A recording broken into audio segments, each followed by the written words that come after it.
So Chris, tell me what you're fishing with today. Fishing with just a basic swim bait, really big and out west. They come in all different sizes. I'm finding that about a 4-inch or a 3 3/4 inch swim bait is really dynamite on our eastern rivers. It really is. And there's lots of different ways of rigging them. There's lots of different styles. You can use it as a locating bait, almost like a twister tail, but much larger. You can cover a lot of ground like a crankbait. You can also target those big fish in the current and almost fish it just methodically slow. All of these are really great, swimming presentations of minnows. The right do-it mold is going to sort of depend on, well, the type of area that you're fishing. I have 2 of them here that we're going to be pouring here tonight. The first one here, this is one by Gary Yamamoto. He designed this for his swimming Senko. They're also really good for these small swim baits. And this one right here, the weighted hook jig. This is just an offset hook, and it's on a 20 degree, and the mold is from Do It. Actually, it's from Do It. If I could, I'd have this lead a little bit further up on the head. Some guys like it back further, so it's nice to have both, but it's just a Do It mold that I bought this year, and the heavier the better.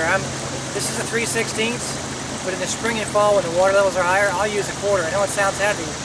These things, it doesn't take much to get these things up off the bottom. And what I'll do is I'll throw this out in this current and I'll let it sink right to the bottom. The sink rate is real quick on a slack line, so if you keep a slack line, it'll sink right to the bottom.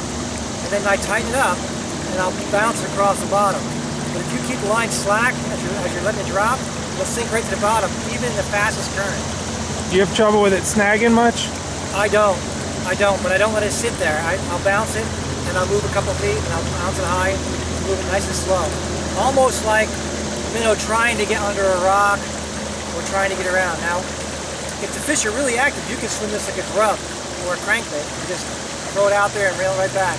Shake a little bit, it'll move around. And what the bait does is with these big tails, it'll actually move a lot, but it actually wobbles side to side as well.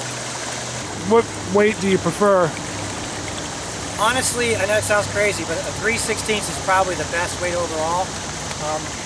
Quarters are good when the water's high. You can get away with 1/8, but as soon as you get to current, the 1/8 wants to skim across the top. And unless you're waking the bait, how much do you vary your retrieval speed?